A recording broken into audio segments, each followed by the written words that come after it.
Në fillim do bëjmë një analizë të shkurtër për situatën politike dhe pastaj do kalojmë te ajo që kam më shumë qefun dhe kam përshtypjen që edhe interesi është më i madh se kush është Erla Mjelli në disa pozita të tjera.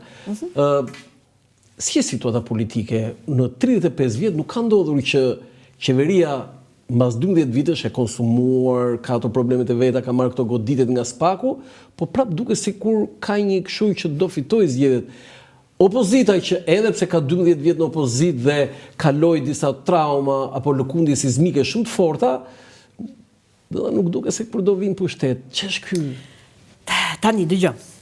Që të bëj një parashikim këtu live të rezultatit 11 majit nuk do ishte profesionale dhe etike.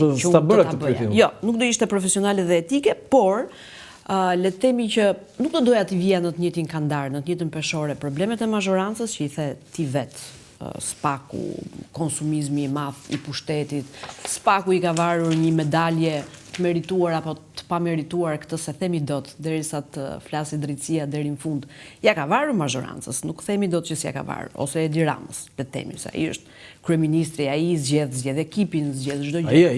Ai. Sigurisht, pra s'do doja t'i vija në kandar këto problematika me ato të PD-s, cilat kanë qenë të mëdha, edhe mbas edhe do flasim për ato, por ka një po themi, është bërë pak më interesante fushata, të paktën PD-ja ja ka dalë, të paktën këto muajt e fundit të ringrihet nga injorimi, nga izolimi, nga të gjithë problematikat, mban mend dikur s'kishte vul, s'kishte parti, Berisha nuk njeh si kryetar, ishte izoluar në balkon. Jo, nuk mjafton. Nuk mund të them që mjafton, se fushata s'është vetëm komunikim, s'është vetëm PR, është dhe organizim terren, edhe nëse do t'i referohem edhe shifrave të barometrit, që bëjmë ne në Euronews Albania, barometri edhe Data Centrum, ka një disbalancë të madhe mes pushtetit edhe opozitës.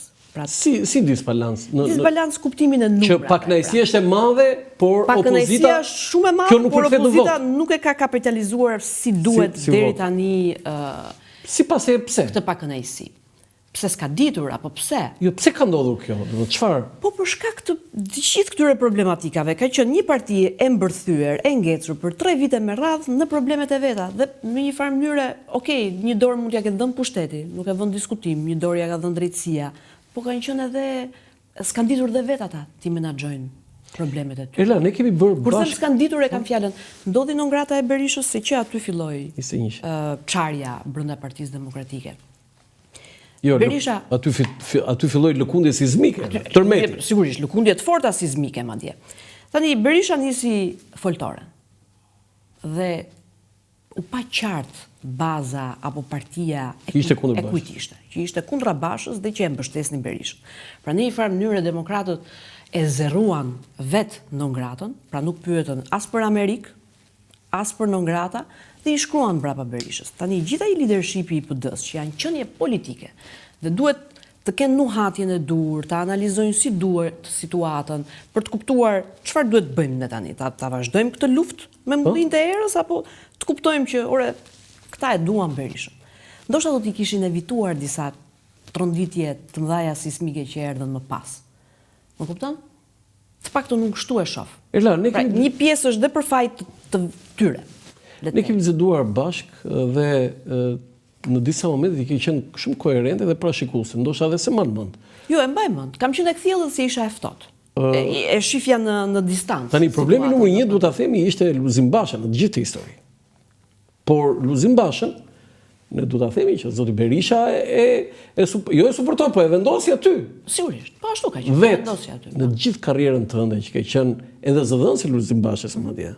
Po, shkurt kam qenë, për shumë pak. Po shkurt po e njeh, dhe për shkak të, po sidomos si zëdhënëse e kryeministrit, dhe unë nuk e kam fare kompleks ta them, je më mira në këto 35 vjet.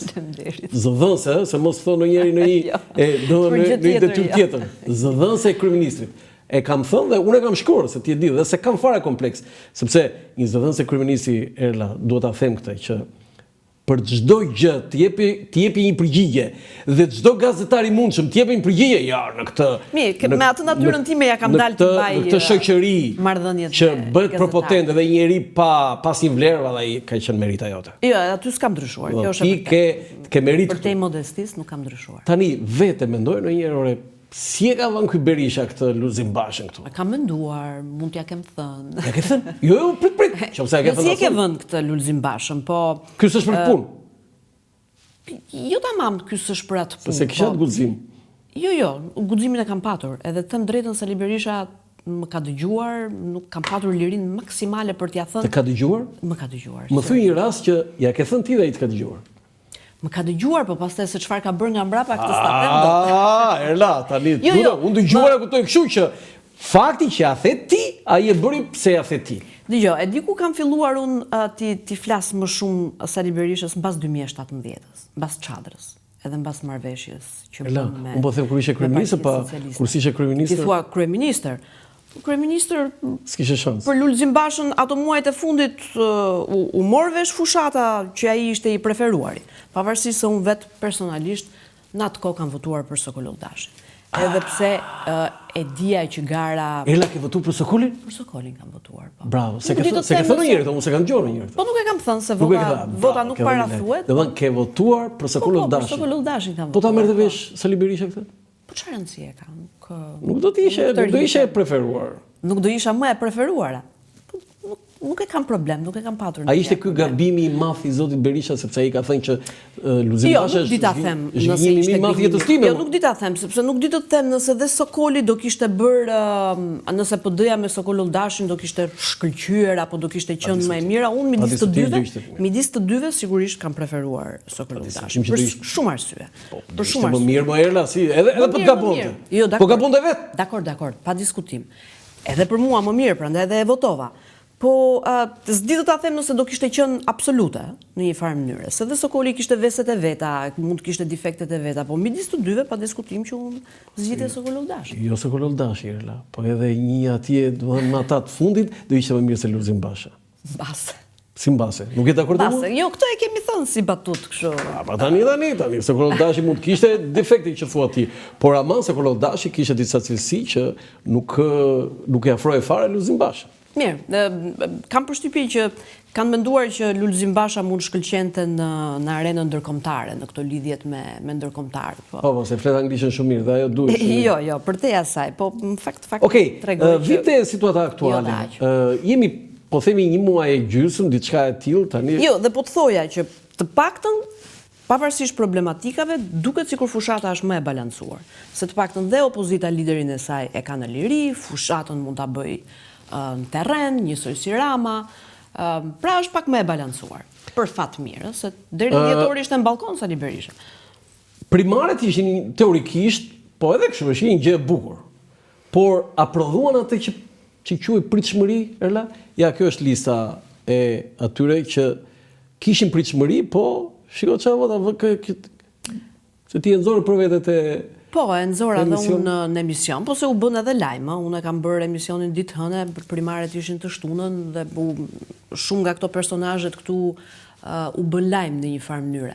Nëse prodhuan atë që pritej, unë nuk është se prisja shumë, nuk është se isha kaq entuziaste sa që ti për këtë procesin e primareve, mendoj që është një proces që PD-ja edhe mund ta kishte evituar, megjithatë, nuk jam entuziaste Landi dhe unë ta shpjegova më saktë.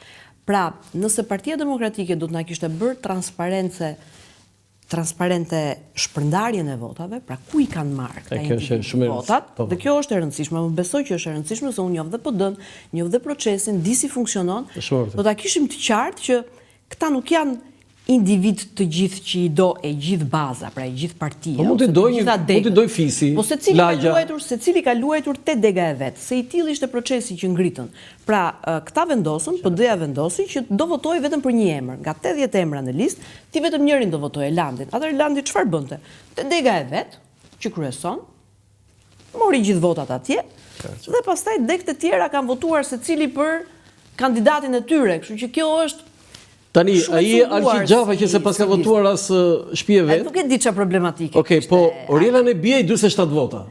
Po, ndoshta edhe për shkak të qëndrimeve të veta. Ky është pra ajo leadershipi që të përmenda pak më parë. Kur je qenie politike, Tani jo, Ori, se Ori është dhe vajzë e re dhe nuk e ka eksperiencë. Dhe aq e re jo. Nuk po flas për Orielën. Dhe aq e re Jo, jo. në moshë jo, nuk e kam fjalën për moshën, e kam fjalën politikisht, se kur s'ditën ta bënin ata që ishin shumë më të vjetër se sa Ori, kishin nuhatjen për të kuptuar që Sali Berisha e ka këtë parti. Është i dështim për Orielën e bie këto 47 vota?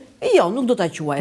Shumë dështim sepse Oriela ka qenë nuk ka mbajtur një deputete më Erla, deputete s'ka folur një herë Landi, pra nuk ka mbajtur një qëndrim të qartë politik. Po çka ka marrë rrogën? As për Lulit, as për Berishën. Po çka ka marrë? Dhe partia politikisht voton tani. Me atë pro Lulit nuk se ka qenë larg, pro Lulit ka qenë. Pro Lulit ka qenë. Por diku e kuptoi edhe Ori që edhe mori tak.